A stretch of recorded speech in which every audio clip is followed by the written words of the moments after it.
3 vote से हार गए थे और उन्होंने इलेक्शन पिटीशन फाइल किया कि साहब ये जो 3 वोट पड़े हैं हमारे फेवर में, इन विनिंग कैंडिडेट के फेवर में जो 7 वोट पड़े हैं ये मरे हुए लोगों के वोट हैं, यानी ये लोग फर्जी वोट हैं, ये लोग मर चुके थे, ये लोग वोट नहीं डाल सकते। वो जी इलेक्शन पिटीशन चला, ये केरल का केस था। सर। वो इलेक्शन पिटीशन चला और ईवीएम मशीन को उसको डिकोडिफाई करके उसको काउंटिंग की गई, देखा गया तो कोर्ट ने ये पाया कि ये वाकई में 7 लोग जिनके वोट डाले गए थे ये लोग डेड पर्सन्स थे और ये फर्जी वोट। सर लेकिन उस केस में दुर्भाग्य ये हुआ था या सौभाग्य ये हुआ था कि जो विनिंग कैंडिडेट था उसने एक काउंटर क्लेम डाला था कि साहब हमारे 7 वोट कह रहे हैं, इनके 11 वोट थे जो मरे हुए लोगों के थे, वो भी सही निकले और विनिंग कैंडिडेट दोबारा फिर जीत गया। तो ईवीएम पे शंका करना एकदम गलत है। अब तो इलेक्शन कमीशन ने और भी आसान कर दिया है कि आपको जो ईवीएम की जो पर्ची होती है वो पर्ची भी मिलता है, पर्ची भी देखते हैं, फिर काउंटिंग भी पर्ची की होती है कैंडिडेट की सेटिस्फेक्शन के लिए। तो देखिए अब हेरा फेरी या बूथ कैप्चरिंग अब थोड़ा सा बहुत बहुत डिफिकल्ट हो गया है। जब तक की पूरी टीम या पूरा डिस्ट्रिक्ट एडमिनिस्ट्रेशन मिल करके न करे तब तक ऐसा नहीं हो सकता। नहीं सर, आप बिल्कुल सही कह रहे हैं। मैं सर एक्चुअली ईवीएम के ऊपर नहीं क्वेश्चन कर रहा था। मैं जो सर वहाँ पे स्टाफ प्रेजेंस है उनके ऊपर ही मैं कहना चाह रहा था। अगर वो तीनों सर मिल जाएं तो जाहिर है सर वो कर सकते हैं कुछ भी। बस मेरा अपनी तब भी 40 वोट फटाफट अगर पड़ जाएंगे तो ऐसा नहीं होता है, ऐसा हो नहीं सकता है, पॉसिबल नहीं है। नहीं नहीं, फटाफट इन द सेंस कि सर जो मतलब 3 मिनट में 5 मिनट जो टाइम लगता है उतना टाइम के इंटरवल में ही हो, मतलब जो वोटिंग है उसी सीक्वेंस में हो। बट तब किसी भी एक 100 वोट होंगे तो 300 मिनट लगेंगे। जी जी जी। अरुण चलिए कुमार ठीक जी, हर ठीक पॉलिटिकल है सर। पार्टी के थैंक एजेंट यू भी सर। होते हैं वहां पे। Her thank you sir. Political हाँ पार्टी के वहां भी एजेंट होते हैं, वो वो सब भी फाइन होते हैं करते हैं कितने उनको। वोट पड़े। इलेक्शन पोलिंग एजेंट की ड्यूटी होती है, वो देख सकता है जाकर के, घूम करके वो पता लगता है। Thank you sir. हाँ मतलब ये तो इतना मतलब जैसा करें कि पूरा का पूरा सिस्टम ये मिला हो तो भी ऐसा संभव है। जैसे डिस्ट्रिक्ट एडमिनिस्ट्रेशन और एजेंट वेजेंट सभी लोग जब आपस में उनका तालमेल हो तभी ये गड़बड़ ज्यादा हो सकता है। अब आप कह रहे हैं कि ईवीएम को लेकर के कि ईवीएम हैक नहीं हो सकता है, तो ऐसा अपन विश्वास के साथ कैसे कह सकते हैं आईबी सिंह जी? जी, इलेक्शन टेक्निकल कमीशन ने बुलाया तो था किसी को कि आप हैक करके दिखा दो, क्यों नहीं दिखाया किसी नहीं को? तो उसमें कुछ सब जानते हैं कि ईवीएम में कोई भी टेम्परिंग नहीं किया जा सकता है। नहीं सर, यहाँ पे भिंड में सर एक केस आया था करीब पिछले पिछले पिछले चुनाव में 4 साल पहले। तो वो भिंड में एक्चुअली में वहाँ पे कलेक्टर महोदया थी वहाँ पे, उन्होंने जाके खुद देखा भी था कि वोट किसी भी बटन पे दब रहे थे लेकिन वो बीजेपी का वोट जा रहा था। ये सर न्यूज़पेपर में भी आया था, आर्टिकल आया था। सो मैंने भी न्यूज़पेपर पढ़े थे और देखिए उस बार वो इलेक्शन मशीन उठा दिया गया इलेक्शन था। कमीशन क्या कह रहे हैं वो तो ठीक है, वो हम मान रहे हैं। इलेक्शन कमीशन ठीक है, एक स्वतंत्र बॉडी के तौर पे उनको माना जा सकता है, मतलब मान तो देखिए नहीं ऑब्जर्वर भी लेकिन माना होता जा है, सकता ऑब्जर्वर भी होता है, वो दूसरी स्टेट का आता है ऑब्जर्वर। हर क्षेत्र में ऑलमोस्ट दूसरी स्टेट का आता है, है। नहीं सर, ऑब्जर्वर भी देखता है। वकील साहब मैं सिर्फ ये कह रहा हूँ कि आप जानते हैं कि टेक्निकल चीजें जैसे वो एक केस हुआ था, आपको पता होगा, वो कहाँ का था, स्वीडन का या नॉर्वे का बंदा था जिसने यूनाइटेड स्टेट्स के बहुत सारे एक हैक कर लिया था डिफेंस से संबंधित सारी चीजें। फिर आकर के कुछ दिन, उसका नाम भूल रहा है, शायद आप लोगों को किसी को याद होगा। वो फिर उसको रसिया में कुछ दिन उसको शेल्टर मिला हुआ था, फिर वहां के बाद वो कहीं दूसरी जगह गया और यूएस ने वो उसके विरुद्ध फतवा जारी कर दिया था। जी जी तो जी जी, हाँ मुझे मालूम है, जिसके अभी हाँ, भी वो तो फरार चल यदि रहे हैं, दूसरी यदि कंट्री में इतनी शेल्टर सिक्योर लेके रह चीजें रहे हैं। टेक्नोलॉजी में आप क्या मानते हैं कि टेक्नोलॉजी में क्या हमारी, देखिए हम मानते हैं ईवीएम अंडरमाइन नहीं कर ईवीएम रहे इंडियन इंडियन साइंटिस्ट या सॉफ्टवेयर इंजीनियर को हम उनको अंडर एस्टिमेट मतलब नहीं कर रहे हैं। उनको हम ये कह रहे हैं कि वो बहुत एक्सपर्ट हैं, बहुत अच्छे हैं, बाहर जा करके उन्होंने बहुत नाम कमाए हुए हैं। अभी भी बहुत जगह पे सीईओ वगैरह जो भी हैं, चाहे वो माइक्रोसॉफ्ट या गूगल वगैरह के हो गए, वो सब हमारे इंडिया के ही है। हम इनकी कैपेबिलिटी पे, लेकिन टेक्नोलॉजी में अभी भी जो एडवांसमेंट की बात है वो उसका मुकाबला मतलब यूएस वगैरह का मुकाबला, इनफैक्ट आज तो चाइना भी आ गया है ना, जापान जैसे रहे हैं, इनका मुकाबला तो कोई नहीं कर सकता। तो आप देख सकते हैं कि जैसे यूएस में ही ले लीजिए आप, तो यूएस में भी ये अलर्ट, इससे आपके ईवीएम वगैरह से वोटिंग नहीं होता है, जो उनका प्रेसिडेंशियल इलेक्शन वगैरह होता है। तो जी वो इसको हाँ, वो इसको एक्सेप्ट नहीं कर रहे हैं। और जब हर टेक्नोलॉजी में, चाहे वो यहाँ तक कि मतलब कितनी भी टफ अच्छी से अच्छी टेक्नोलॉजी है, वहां पे सेंध लगाया जाना संभव है। मतलब हैकर्स जो होते हैं वो बहुत कुछ ना कुछ कर ही डालते हैं। देखिए, हम ये नहीं ईवीएम, मैं बताऊं आपसे, ईवीएम मशीन का आप अगर शुरू से लेके आखिरी तक अगर थोड़ा सा जिस व्यक्ति ने इलेक्शन एजेंट का काम किया हो, या पोलिंग एजेंट का काम किया हो, या काउंटिंग एजेंट का काम किया हो, तीनों मिला करके अगर आप बैठेंगे तो आपको पता लग जाएगा कि ईवीएम में अगर टेम्परिंग करने की भी जरूरत है तो पूरे दिन भर की जरूरत है कि आपको पूरे एक दिन के लिए ईवीएम दे दिया जाए, तब आप बैठ करके उसमें टेम्परिंग कर सकते हैं। लेकिन ऐसा होता नहीं है। जब ईवीएम इशू होता है उस समय ईवीएम का नंबर दिया जाता है, उसका इनर दो उसमें सील होते हैं, दोनों सील करने के बाद ईवीएम उसको पोलिंग एजेंट, पोलिंग ऑफिसर को दिया जाता है। वो जब ईवीएम में जब वो पोलिंग हो जाती है तब वो दोनों सील खोले जाते हैं, तब जाकर के उसकी काउंटिंग होती है। और जब वो ईवीएम दिया जाता है तो दिए जाने से लेकर के और पोलिंग बूथ तक जाने तक किसी आदमी को पता नहीं होता है कि ये नंबर कौन सा है, ये कौन सा ईवीएम की मशीन किस पोलिंग स्टेशन पे, किस पोलिंग बूथ पर है। तो इस तरह से बड़ा मुश्किल हो जाता है कि अगर आप उस पोलिंग बूथ पर ईवीएम का इस तरह से वो करें। दूसरा चीज ये है कि ईवीएम में टेम्परिंग के बारे में, अगर जैसे नंबर ऑफ वोटिंग बहुत ज्यादा हो गई, मान लीजिए 12 बजे से 1 बजे के बीच में आपने 200 वोट डाल दी, और वोट इतना 200 पढ़ना संभव नहीं है 15 मिनट में या 20 मिनट में, तो उस शंका के ऊपर तुरंत उस मशीन को रोक दिया जाता है कि ये इसकी काउंटिंग नहीं की जाएगी, क्योंकि हर मामले में रिपोर्ट करना पड़ता है इलेक्शन कमीशन को, वहां पर रिटर्निंग ऑफिसर को, ये सस्पेक्टेड है।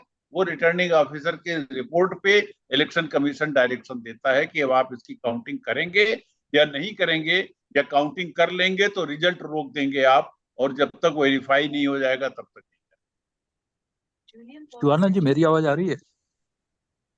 हाँ, आपकी अभी आवाज आ रही अभी है। हाँ सुल्तानपुर जी, हाँ में जी। एक अभी सुल्तानपुर में एक साहब इलेक्शन हार गए हैं 225 वोट से। तो उनका इलेक्शन का वो ईवीएम की मशीन पे मतलब प्रूव नहीं कर पा रहे हैं कि साहब इसमें टेम्परिंग हुई है। 225 हुआ है, एकदम क्लियर लगता है। ईवीएम में बड़ा मुश्किल हो जाता है इसको टेम्परिंग होने का, मतलब मुश्किल नहीं, असंभव है। जो शिवानंद जी, हमारे यहाँ प्रोसेस है, हम जिस प्रोसेस के हिसाब से बता शिवानंद जी, आईबी सिंह साहब जो कह रहे हैं बिल्कुल सही है। देखिए, हमारा जो ईवीएम सिस्टम है, it is not an automatic machine, it is a combination of manual and automatic procedures. ऐसा नहीं है कि टेम्परिंग नहीं हो सकता, टेम्परिंग होता है, but it can be detected. There are so checks and balances कि किसी भी स्टेज पर गलती हो तो तुरंत अगली स्टेज में वो पकड़ी जाती है।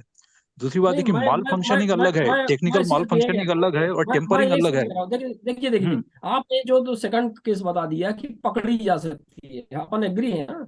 लेकिन पकड़ने वाले भी यदि मिले हुए हैं तभी तो गड़बड़ी होगी, वही मैं और बता रहा हूँ। यदि वो देखिए, गड़बड़ी हो गई और हर पकड़ने वाले पॉलिटिकल कोई नहीं पार्टी है का तो फिर क्या हर करेंगे आप? पॉलिटिकल पार्टी का एजेंट होता है, और 5 के 5, नहीं नहीं, 10, वहां 15, पे नहीं, 20 वहां एजेंट वहां पॉलिटिकल वहां वहां कैंडिडेट के मिले हुए हो। वहां की बात नहीं कर रहे देखिए, हैं बीरेन जी, वहां आप की बात नहीं कर हिपोथेटिकल रहे बात कर रहे हैं। ऐसा एक होता है, हर पॉलिटिकल मैं पार्टी का एजेंट एक साइन करता है, हाइपोथेटिकल। और हर देखिए, मैं ये पॉलिटिकल कह रहा पार्टी हूँ का कि आप एजेंट आपने काउंटिंग के वक्त ईवीएम को भी ले जा करके प्रेजेंट रह सकता है। आपने ईवीएम को ले जा करके रख दिया कहीं किसी एक कार्यालय में रख दिया, काउंटिंग एक हफ्ते बाद होनी है, एक हफ्ते के बीच में यदि आप एक गड़बड़ कर बात दिए मैं तो देखिए, वो मैं कहूँ, गड़बड़ बता रहा होगी। हूँ, काउंटिंग चाहे देखिए 40 दिन बाद हो, 1 महीने बाद हो, उसमें हर पार्टी, पॉलिटिकल पार्टी का जो एजेंट होता है, जिसने उस वक्त साइन किया था सीलिंग के वक्त, वो या उसका रिप्रेजेंटेटिव जब खुलता है तब भी प्रेजेंट रह सकता वहां है। भी डेट और मौजूद टाइम भी रहता तय है। होता है कि कितने बजे खुलता है। डीएम को ताला तोड़ने का भी अधिकार होता है। तो यदि कोई पॉलिटिकल पार्टी का एजेंट अपसेंट है, तो डीएम वीडियोग्राफी करा के अपने सामने ताला तोड़ने का भी उसको अधिकार होता है। और तो कोई भी सीसीटीवी की निगरानी में रहते हैं, सीआईपी एसएफ के फोर्सेस वहां पे रहते हैं, सेंट्रल इंडस्ट्रियल सिक्योरिटी फोर्स के। तो ऐसा पॉसिबल नहीं है कि कोई भी वहां पे 30-40 दिन बाद भी काउंटिंग हो तो जाके जरा सा भी टेम्परिंग कर सके।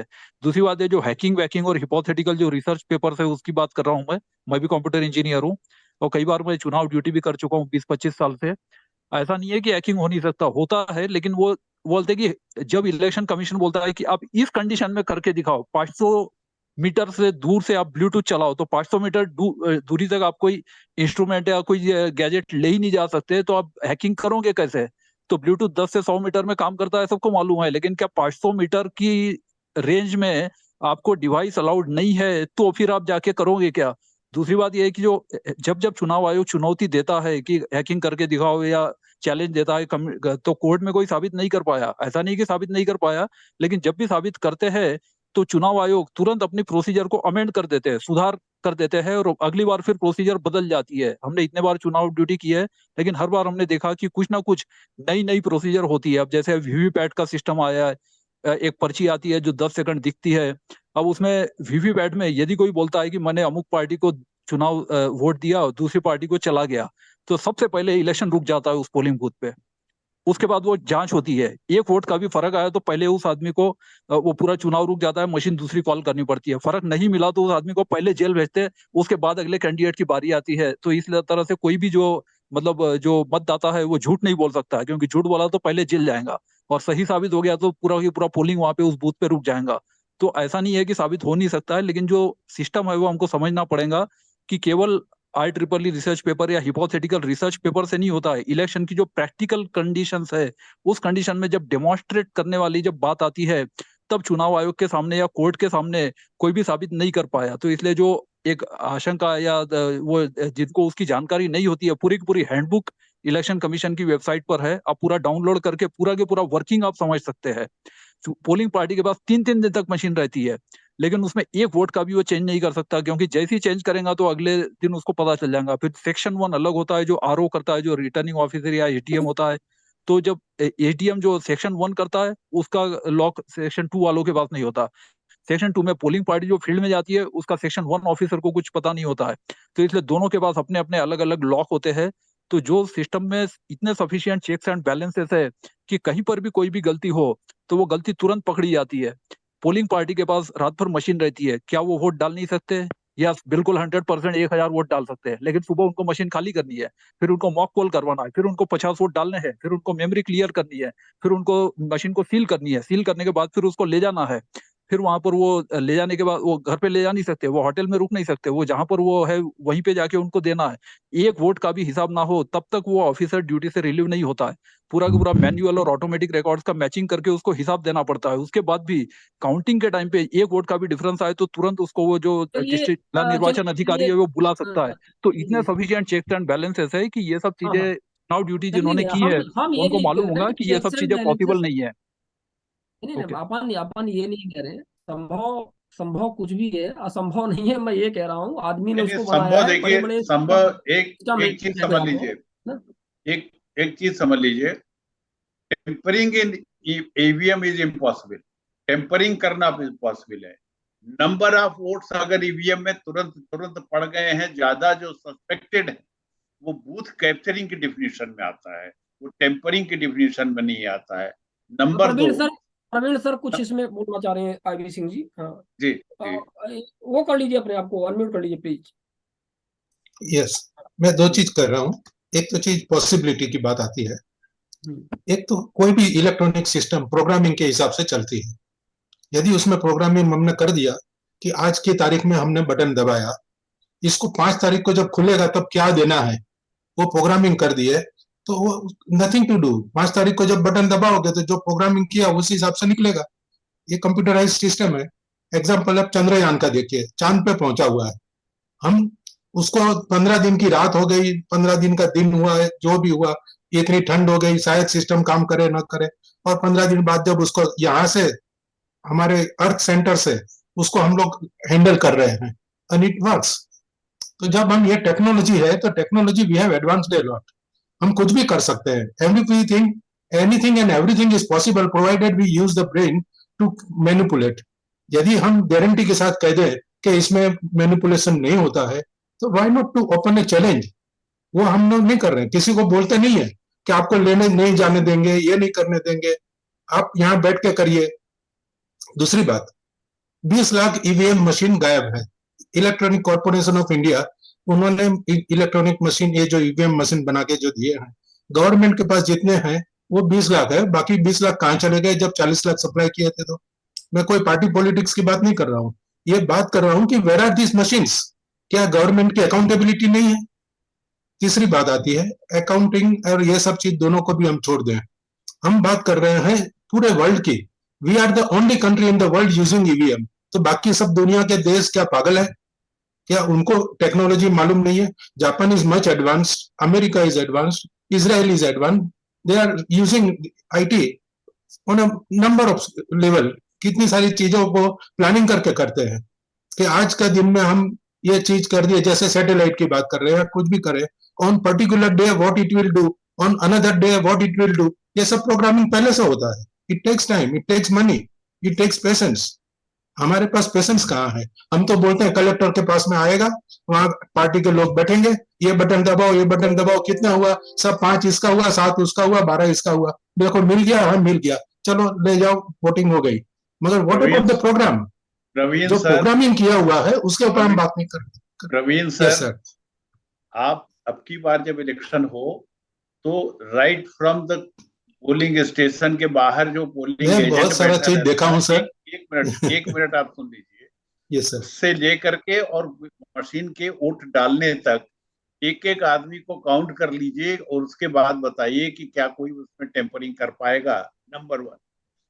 नंबर 2, अगर आप कोई एक भी कैंडिडेट चैलेंज कर दे कि फलाने वोटर ने इतने बज के इतने मिनट पर वोट दिया है या नहीं दिया है, उस वोटर का नाम, पता, हर चीज आ जाएगा कि इस ईवीएम मशीन पर, इस नंबर की मशीन पर इस आदमी ने इतने बज के इतने मिनट पर वोट डाला है।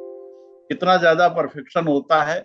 अब अगर ये मान लिया जाए कि ईवीएम चलने से लेकर के और ईवीएम के काउंटिंग के समय तक जितने लोग इन्वॉल्व थे, हर आदमी मिले हुए थे, तो उसके बारे में मुझे कुछ नहीं नहीं, मिलने नहीं मिलने की बात नहीं आती है सर। दूसरी प्रवीण चीज मैं भाई, आपको जब ये कह रहा हूँ, चुनाव आयोग हम जब decision बोल देता रहे है हैं, तो कोई भी कोर्ट में डेमोन्स्ट्रेट नहीं कर पाता है कि मैनिपुलेशन होता है। तो देखिए, जब बिकॉज चुनाव यू आर आयोग नॉट टाइम गिविंग का हिम द मशीन। आप हर उसको कुछ मिनट के लिए देते हैं, उसको मशीन को हैंड ओवर नहीं छोड़िए, करते हैं। आप ये क्यों मान रहे हैं कि पूरा का पूरा सिस्टम बिल्कुल मशीन का पूरा की पूरा डिजाइन और फेथफुल है? डायग्राम सब नहीं कुछ नहीं, पब्लिक है। मशीन को छोड़ दीजिए। मशीन मशीन देकर नहीं वो सर, मशीन को नहीं है, 3 दिन का मशीन टाइम को तो दिया ये था। विश्वास सब्जेक्ट नहीं है आज का। 3 आज दिन का का टाइम सब्जेक्ट से दिया हम था लोग ओपन भटक तो गए। विश्वास किया ही नहीं जा सकता है, लेकिन आप ये क्यों मानते हैं कि पूरा का पूरा सिस्टम फेथफुल है? आप ये क्यों मानते हैं? आप लोग एग्जैक्टली सर, सबसे मैं भी यही पहले कह जो रहा था। हाइपोथेसिस पे आप काम कर रहे हैं, मैं भी सबसे यही कह पहले रहा हाइपोथेसिस जब पे आप जो काम पूरी कर रहे हैं वो दुनिया ये कर रहे डाउट हैं कर कि रही हमारा है तो पूरा हम सिस्टम अकेले फेथफुल है। बाजा मतलब क्यों हमारा बजा जो रहे हैं? अधिकारी है, पूरी जो दुनिया हमारा इसको चुनाव आयोग पूरी है, दुनिया मानती हमारा है। जो पूरे सिस्टम है वो पूरे दुनिया फेथफुल है, भर इस में पर आप हमारी काम मशीनें करें। एक्सपोर्ट ये होती, पूरी दुनिया हाइपोथेसिस भर पे में आप क्यों भारत की लेकर मशीनें चलते हैं? एक्सपोर्ट, ये पूरी बताइए। दुनिया भर में भारत की मशीनें एक्सपोर्ट होती है। ये हमारा क्वालिटी मेरे को और एक देश बता दो जहां ईवीएम से चुनाव होता हो, एक देश का नाम दे दो। कई देशों को भारत एक्सपोर्ट करता है। ECI इसी एक्सपोर्ट कर रहा है, मान लिया, कौन चुनाव हो रहा है, ये कौन बताओ ना मेरे को, पूरे कौन सा देशों देश पूरे ने देशों किया? की लिस्ट पूरे इसीलिए देशों तो की लिस्ट हमारी मिल जाएगी जहां डेमोक्रेसी जहां व्यस्त ECI मानी जाती है। नहीं, ECI डेमोक्रेसी है एक्सपोर्ट तब तो हम करता लोग है। बात कर रहे हैं, नहीं तो बात भी नहीं कर पाते। करा तो लिया था मैनुअल, अमेरिका में कराया तो था। हो क्या रहा है सुन, आप देख रहे हैं पूरा प्रेसिडेंट का जो कैंडिडेट है उसके ऊपर मुकदमे चल रही अच्छा है। अच्छा, इलेक्शन कमीशन की आप लोगों को इम्पार्शियलिटी पर मैं भी बहुत सम्मान करता हूँ। इनफैक्ट दे आर इम्पार्शियल, लेकिन एक क्वेश्चन है, क्योंकि डिबेट का इशू है तो इसलिए अपन बात कर रहे हैं। जी। इलेक्शन कमीशन को यदि आप मानते हैं कि इम्पार्शियल है, ठीक है ना, तो फिर सरकार इसके जो ऊपर है, शिवानंद भाई सरकार ने एक अलग से वेबिनार रखा जाए। हाँ, सुप्रीम कोर्ट के चीफ जस्टिस जब उस टीम में थे कि सीईसी को नियुक्त करना है, उसमें मतलब सुप्रीम कोर्ट के चीफ जस्टिस को भी रखा जाएगा। तो आखिर सरकार को क्यों ये आपत्ति है? क्यों ऐसा उसने बिल या ऐसा वो पेश किया, अपना जो भी वो कुछ रखा है उसने संसद में, ऐसा क्यों किया कि उसमें सत्ताधारी पार्टी का एक मंत्री होगा, विपक्षी दल होगा, और उसमें सीजेआई नहीं होगा? क्या दिक्कत है? सीजेआई को रखने में क्या दिक्कत है? कम से कम आप ये मानते हैं द्विवेदी जी, वो ऑर्डर केवल इतना था, जब तक संसद संविधान में संशोधन तो करके प्रावधान नहीं संसद करती है तब संविधान तक। में तो तो उन्होंने सरकार को संविधान में क्या संशोधन दिक्कत कर है? दिया सरकार को क्या केवल। दिक्कत है इस नहीं, सीजेआई यदि सुप्रीम उसमें कोर्ट बैठा हुआ सुप्रीम है तो कोर्ट का सरकार ऑर्डर को क्या दिक्कत सुप्रीम हो कोर्ट का सकती है? ये ऑर्डर तो केवल खुशी एक की गैप बात है फिल कि ये ज्यादा सुप्रीम कोर्ट इम्पार्शियल का होगा, ऑर्डर ज्यादा केवल एक बेहतर गैप होगा। फिल करने के लिए था। जब तक संविधान में संसद सरकार ये संशोधन नहीं चाहती करती है, है तब तक। सरकार ये चाहती है, जो जो सरकार ने रखा है वही सरकार चाहती है कि सब चीज हम कंट्रोल कर लें, बस इसके सुप्रीम अलावा कोर्ट ने कुछ परमानेंट भी ऑर्डर नहीं नहीं है। दिया था। सुप्रीम कोर्ट ने कहा था, जब तक सरकार संसद संविधान में संशोधन करके ये प्रावधान नहीं करती है तब तक हमारी व्यवस्था चलेगी और चीफ जस्टिस उस कमेटी में रहेगा। तो संसद ने तुरंत उसमें सूर्यकांत जी, संविधान संशोधन करके वो प्रावधान कर दिया जो संविधान में मिसिंग था। सूर्यकांत जी, ये सिर्फ इस सरकार की नहीं है, सारी सरकारें अपने अधिकारियों को ही इलेक्शन कमिश्नर बनाना चाहती थी। वो एक बार गलती हो गई थी कि चंद्रशेखर जी के जमाने में, जब उन्होंने टीएन शेषन को बना दिया था, एक गलती हुई थी। और फिर सर उस गलती को इन्होंने सुधारा भी, आपने देखा है, अब वो गलती दोबारा नहीं करना चाहते हैं। देखिए मैं एक चीज बता रहा हूँ सर, यदि ईवीएम मशीन और ये सब चीज के ऊपर डाउट की बात एक तरफ रही, सवाल आता है जब हम बोलते हैं कि वन नेशन वन इलेक्शन, जब वन नेशन वन इलेक्शन की हम बात कर रहे हैं, आज 5 स्टेट का इलेक्शन है, उसको 1.5 महीने तक क्यों खींच के ले जाते हैं? Why not one single day? क्या हमारे पास में पुलिस की कमी है? क्या हमारे पास बीएसएफ के जवानों की कमी है? सिक्योरिटी फोर्सेस की कमी है? 5 स्टेट का अलग अलग दिन में इलेक्शन करना, 1.5 महीने तक जो है उसको खींचना, और इलेक्शन खत्म हो जाए फिर 1 हफ्ते बाद काउंटिंग करना, ये क्या बता रहा है? What is Praveen this? भाई उसका वन कारण ये नेशन है, उसका वन लॉजिक इलेक्शन कैसे समझिए। हो सकता है? प्रवीण इसके भाई ऊपर उसका कभी लॉजिक ये दूसरा है कि वेबिनार एक रख स्टेट के लीजिए, बड़ा अच्छा रिजल्ट का डिस्कशन होगा। इसका केवल इतना लॉजिक है प्रवीण भाई, एक स्टेट Yeah. के रिजल्ट का दूसरे स्टेट पर इन्फ्लुएंस ना पड़े, इसलिए अलग अलग के बजाय एक साथ नहीं चुनाव नहीं, आई कराए डोंट जाते बाय हैं जो दिस अगले 6 आर्ग्यूमेंट, महीने में होने हैं। चलिए नॉट एन प्रवीण सर, इस आर्ग्यूमेंट पर एट एक ऑल। अलग लॉजिक है डिबेट रखेंगे, एक अलग अलग टॉपिक रखेंगे अलग इसमें। वेबिनार इस पे रखिए और इस पे सर चर्चा हो, अभी होमवर्क सर भी एमपी किया में जाए। 17 तारीख को थे, धीरेन्द्र जी एमपी में आप भी सर रहेंगे रिजल्ट उसमें। 17 तारीख को थे, राजस्थान में सर 24 तारीख को भी थे, तो अभी रिजल्ट तो सर एमपी में आया नहीं है, बट फिर भी राजस्थान का डेट अलग क्यों दिया गया है? अगर रिजल्ट एमपी का वही आया मैं बता रहता रहा हूँ, तो अगले 3 महीने में जो चुनाव होने हैं तो वो एक स्टेट के रिजल्ट दूसरे स्टेट को इन्फ्लुएंस ना करे, इसलिए चुनाव आयोग अगले 6 महीने में जो इलेक्शन होने हैं उन सबके एक साथ मतदान करा के एक साथ काउंटिंग कराते, ये बट लॉजिक सर है। एमपी का और राजस्थान का एक साथ कर सकते थे ना, अभी एमपी का रिजल्ट तो आया नहीं ना, 17 तारीख को प्रवीण एमपी में थे। प्रवीण सर, यस जो सर। इलेक्शन उसमें हारता कितने है महीने का उसके फर्क लिए था? ईवीएम नहीं, खराब है, 17 जो तारीख इलेक्शन 17 जीतता नवंबर को नहीं है। नहीं, हम लोग थे। पॉलिटिकल पार्टी वाले नहीं है सर, कोई भी हम पॉलिटिकल हम पार्टी वाले यहाँ नहीं हमारा है, हम कौन से पार्टी के, आईबी सिंह साहब, हम लोग किसी पार्टी का कोई प्रचार नहीं पार्टी वाले करते। नहीं है यहाँ पर।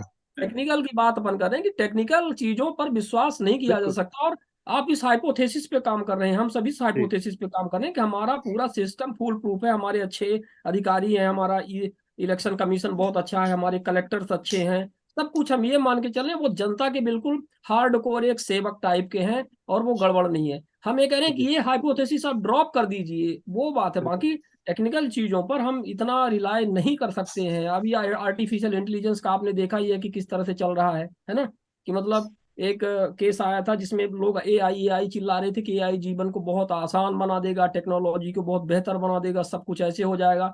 अभी जी, एक एक्सपेरिमेंट चल रहा था, हालांकि वो एक कंप्यूटर बेस्ड ही था, जिसमें ये देखा गया कि जिस कमांडर को, मतलब जिसको उन्होंने एक वो बनाया हुआ था एआई का, और कोई ऐसे गेम टाइप का चल रहा था, वार चल रहा था, उसको उस मतलब जो उसका जो हेड था, वो कैप्टन था, उसने एआई से ही था वो, उसने आकर के बम्बार्डिंग कर दी उसी को जहां से उन्होंने चालू किया। मतलब जिसको, जैसे हमारी टीम है, हम किसी से युद्ध लड़ रहे हैं, तो हमारा ही जो कैप्टन आकर के हमारे ही उसको जाकर के उसने खत्म कर दिया, पूरा डेमोलिश कर दिया। तो इसको लेकर के अब लोगों में अब ये डिबेट चालू हो गया कि क्या एआई जो है, आर्टिफिशियल इंटेलिजेंस, इतना अच्छा हो सकता है जितना लोग मान रहे थे? ये तो आपके लिए स्वयं डिस्ट्रक्टिव हो सकता है, खतरनाक हो सकता है। तो मतलब ये सारी चीजें, टेक्निकल चीजों में जहां आदमी का कॉमन सेंस नहीं लगता, जहां बुद्धि नहीं लगती है, जहां ह्यूमन इमोशंस और वो चीजें नहीं है, वो आप पूरी तरह से टेक्नोलॉजी और इन चीजों पर विश्वास नहीं कर सकते हैं। ये हमें लगता है कि यूएस के साइंटिस्टों और उनको भी सबको पता है, और जो इस तरह से जो एडवांस कंट्रीज हैं, मतलब इसमें सॉफ्टवेयर इंजीनियरिंग और टेक्निकल एक्सपर्ट्स है, तो हमें लगता है कि इतना ज्यादा हमें इसमें वो नहीं करना चाहिए कि कोई चीज हो गई तो हम उस पर एकदम आंख मूंद करके ऐसा बोले। हम ये नहीं कह रहे, बहुत अच्छी बात है कि ईवीएम बहुत अच्छा हो, हमारा इलेक्शन सिस्टम बहुत अच्छा हो, हमारा डेमोक्रेटिक सिस्टम बहुत अच्छा हो, हम उदाहरण पेश करें, हम तो इसके लिए प्रयास ही कर रहे हैं हम सब, है ना। कोई ऐसा तो नहीं है कि हम, लेकिन ये कह रहे हैं कि पॉसिबिलिटी हर जगह संभव है, और इस बात को, इस हाइपोथेसिस के हिसाब से बिल्कुल नहीं चलना चाहिए कि हमारा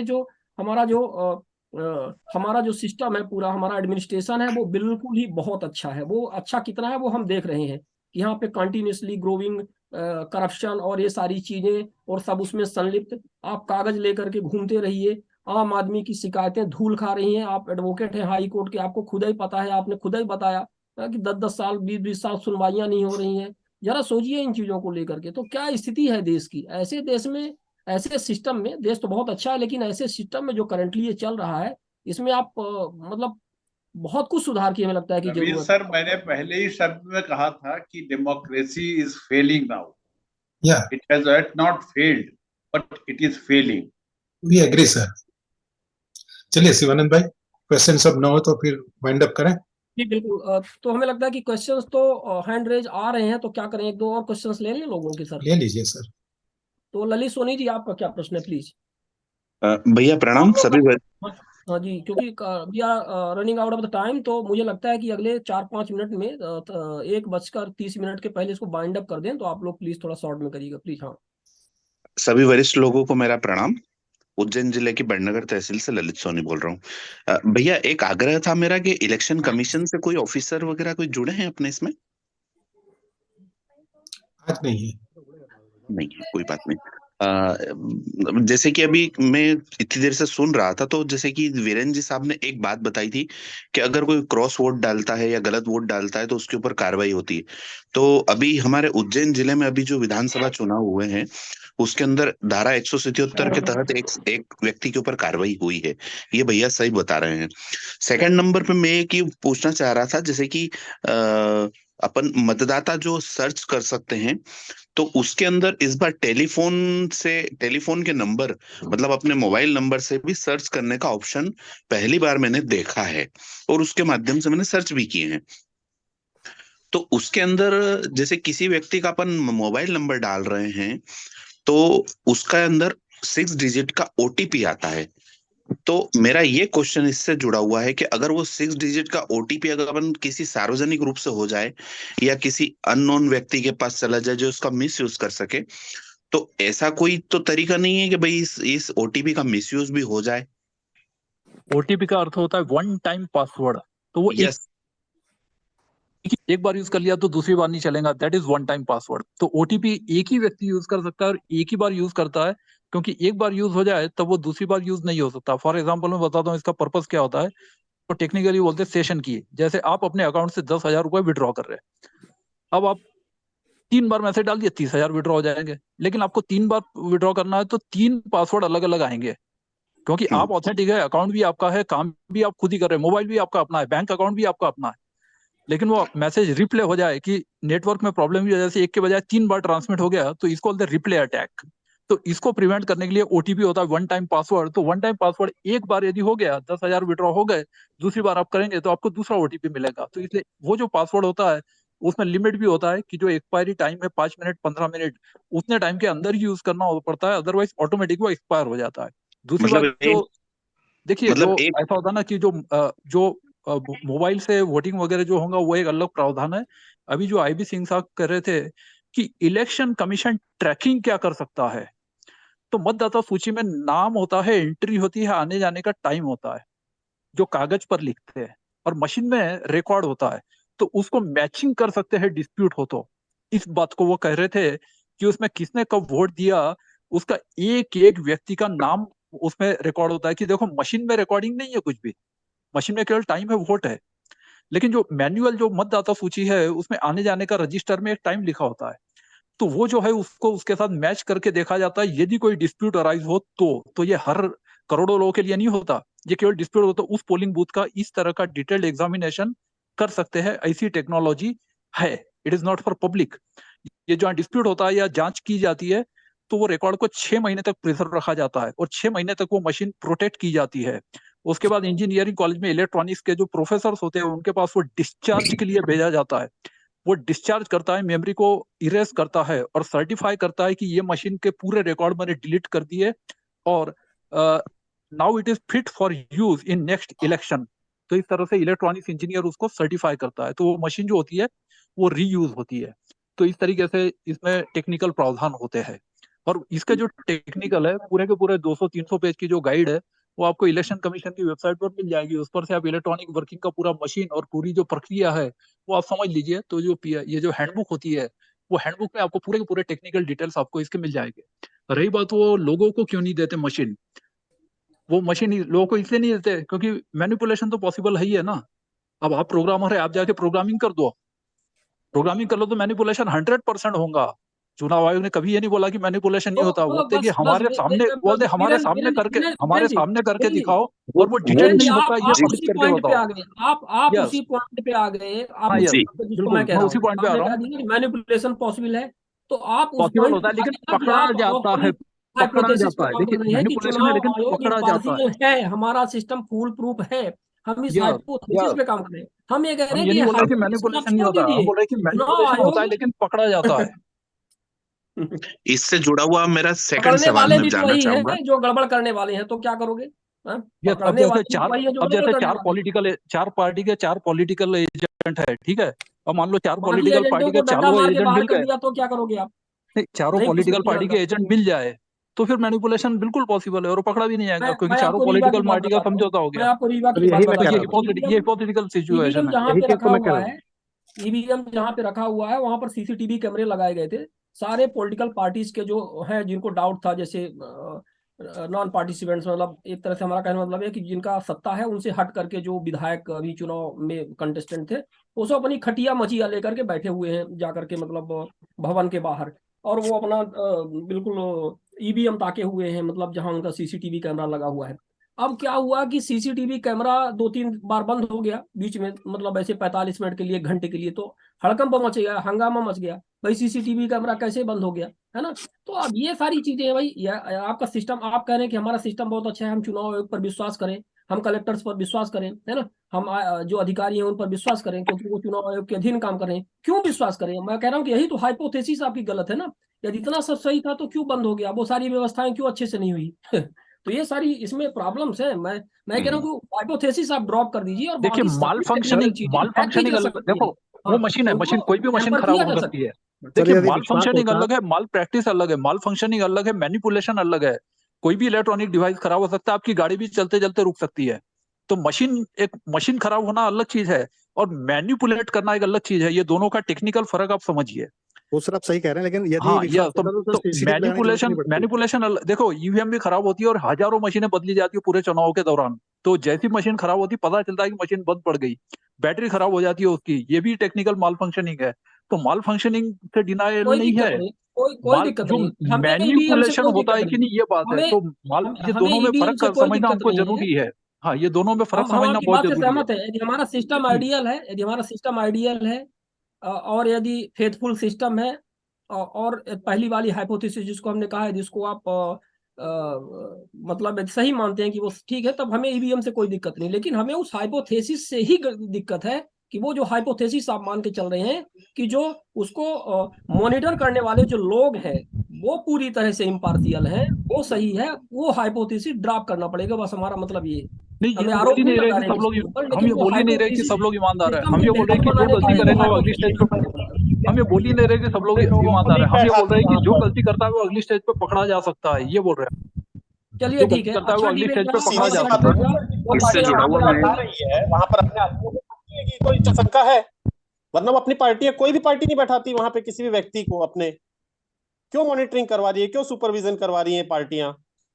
मान लो चलो एक पार्टी जो उसको खिलाफत कर रही है, दूसरी पार्टी भी तो वही काम कर रही है, वो भी तो अपनी पार्टी के लोगों को वहां पे बैठा रही है देखने के लिए, मॉनिटरिंग करने के लिए, निगरानी करने के लिए। तो मतलब संभावनाएं हैं, तो बिल्कुल मॉनिटरिंग सर, सुपरविजन होनी चाहिए बस। बिल्कुल बिल्कुल। इससे जुड़ा हुआ मेरा मॉनिटरिंग अगला नहीं होनी सवाल ये चाहिए। है। सही सही आप कह रहे हैं कि हर जगह शिवानंद भाई, व्यक्ति को सतर्क रहना पड़ेगा। सर हाँ, ये तो एनालिस्ट सर चलता वही तो रहेगा, मेरा बेटर सॉल्यूशन था कि टू क्लोज मॉनिटरिंग नाउ। बस उसको यूट्यूब पे सर लाइव कर दे, वही मेरा कहना था कि इसके कैमरे लगा दिए ठीक है, बट अगर उसको हम यूट्यूब पे भी डाल दें तो आम जनता भी उसको देख पाए। सिर्फ मेरा इतना ही कहना था।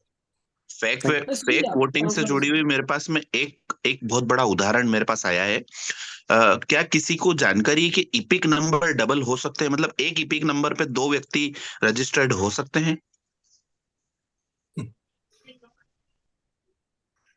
यस एक एक इपिक, एपिक फर्जी हो तो, यस एक एपिक फर्जी हो तो पॉसिबल है। दोनों दोनों क्लियर थे और दोनों सही है। हो सकता बट है दोनों फर्जी हो। न दोनों दोनों सही है। एक व्यक्ति ने पहले वोट डाला और एक व्यक्ति ने बाद, परंतु वो कुछ कंडीशन ऐसी आई थी। मैं शिवानंद भाई, यहाँ के बेटर है इस दिन के चुनाव, कि इस सब्जेक्ट के ऊपर एक वेबिनार रखिए, एक वेबिनार अदरवाइज दिस रखेंगे, विल गो बिल्कुल सही एंडलेस। बात है। और इसमें और एक्सपर्ट को बुलाएंगे, अपन टेक्निकल एक्सपर्ट जो हैं या हमारे बिल्कुल, चीज और में उसमें जानकार हैं। 2-3 आईएएस अफसर को भी, रिटायर्ड फॉर्मर चीफ बिल्कुल सेक्रेटरी, ये सब उनको भी इनवाइट करते हैं। बिल्कुल बिल्कुल बिल्कुल लेना। बिल्कुल। मेरे पास विथ एग्जाम्पल मैं आपको इपिक दे सकता हूँ, इसके लिए मैं ये बात बोल हाँ, रहा हूँ। एंड जयपाल सिंह जी, आप क्या कोई खास बात इसमें रखना चाह रहे हैं? क्या प्लीज, आपने बहुत प्रशासन के शॉर्ट ध्यान में ये कीजिए, बात लाई? बहुत शॉर्ट। क्या आपने कंप्लेंट की इस मामले में कि दो जी आईपीक्यू बिल्कुल के की। सेम सीरियल नंबर है? क्या एक्शन हुई फिर? किरण जी प्लीज होल्ड करिए, थोड़ा सा लास्ट क्वेश्चन ले लें, फिर इसको अपन कंक्लूड करेंगे। हाँ प्लीज, हाँ जयपाल जी। आरपी सिंह सर से, पटेल सर से आरपी मेरा सिंह सर। निवेदन है कि हाँ। अगले विधानसभा में एक कांग्रेस प्रत्याशी थे, सिर्फ पार्टी का नाम ले रहा हूँ, वो भाजपा में आ गए।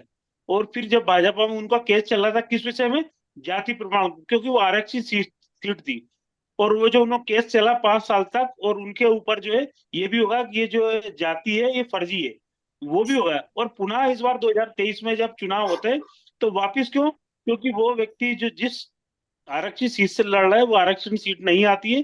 जसपाल सिंह जज्जी है, वो मध्य प्रदेश अशोकनगर से, पुनः उन्हीं को टिकट दे दिया जाता। तो मेरा सिर्फ ये है, क्या जब क्लेम भी चल रहा है कि ये व्यक्ति आरक्षित सीट से लड़ रहा है, आरक्षण नहीं है, लेकिन पुनः दे दी जाए, क्या दोनों पार्टी को या इलेक्शन कमीशन को इस पे वो लेना चाहिए? जिस व्यक्ति का कोर्ट में चल रहा है और कोर्ट ने भी कह दिया कि ये फर्जी है, इसको खत्म कर देना चाहिए, पुनः टिकट दे दिया गया, तो इसमें क्या हो सकता है?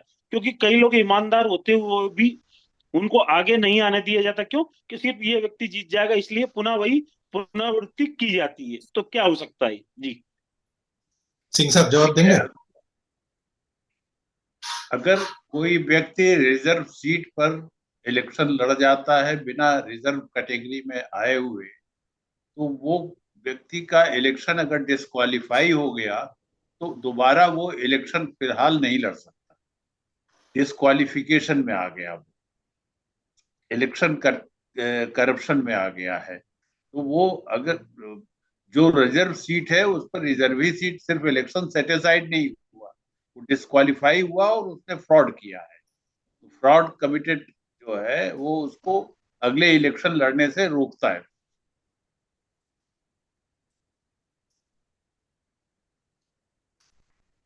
पुनः दे दिया गया, पुनः स्टे आ गया, पुनः वापस वही फर्जीवाड़ा किया गया। जी नॉमिनेशन पे ऑब्जेक्शन फाइल करें। इलेक्शन के प्रोसेस में तो हर जगह ऑब्जेक्शन फाइल करने की प्रक्रिया है, ऑब्जेक्शन फाइल करें। अगर रिटर्निंग ऑफिसर अलाउ करता है तो कोर्ट किस में पार्टी फाइल से टिकट दिया जयपाल सिंह जी? किस पार्टी से टिकट मिला उसको? श्रीमान जी, पहले उनको कांग्रेस से मिला था, तो भाजपा उनका खिलाफत कर रही थी, कोर्ट में गई, हाईकोर्ट तक गई, लेकिन अब पुनः जब भाजपा से मिला, अब भाजपा से मिला, अब इस बार वो जो सिंधिया खात्मा, इस बार भाजपा से मिला। मतलब दोनों को, पहले विरोध कर रहा था, अब आप समझ जाइए, अब आप समझ जाइए, उसमें ज्यादा दिमाग लगाने की जरूरत नहीं है ना। अजीत पवार जी का केस आप जानते ही हैं।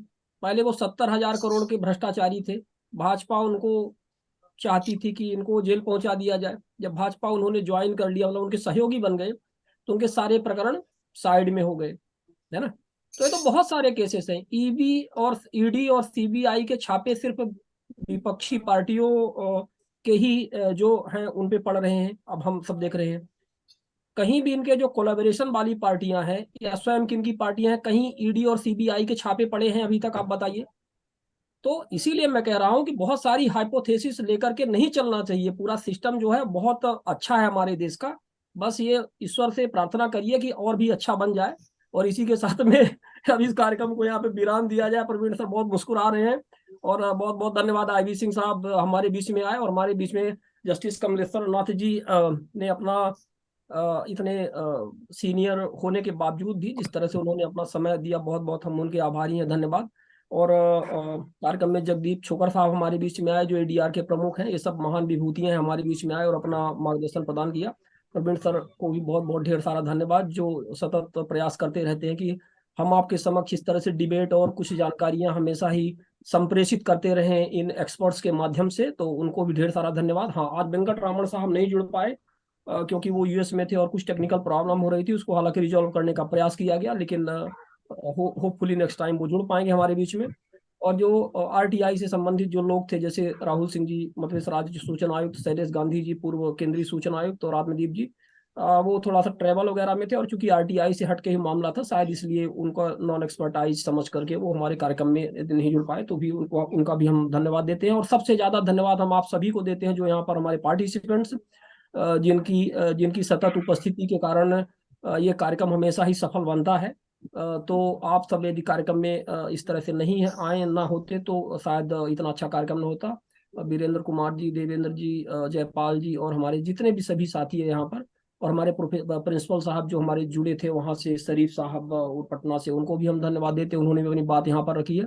तो आप सभी को ढेर सारा धन्यवाद। और आज इस कॉन्स्टिट्यूशन डे यानी कि संविधान दिवस की हार्दिक शुभकामनाएं और बधाई। निश्चित तौर पर ये हमारे लिए बहुत गर्व की बात है और बहुत महत्वपूर्ण दिन था, और बहुत अच्छा लगा कि आज संडे के दिन ये हुआ। और इस ओकेशंस पर हमारा ये जो कार्यक्रम भी होता है हमेशा संडे का, तो वो वेबिनार भी बहुत अच्छा मैच कर गया। तो बहुत बहुत धन्यवाद आप सभी का। परवीन सर, धन्यवाद सर, बहुत बहुत नमस्ते, शुक्रिया। नमस्कार सिंह साहब और सभी साथियों को।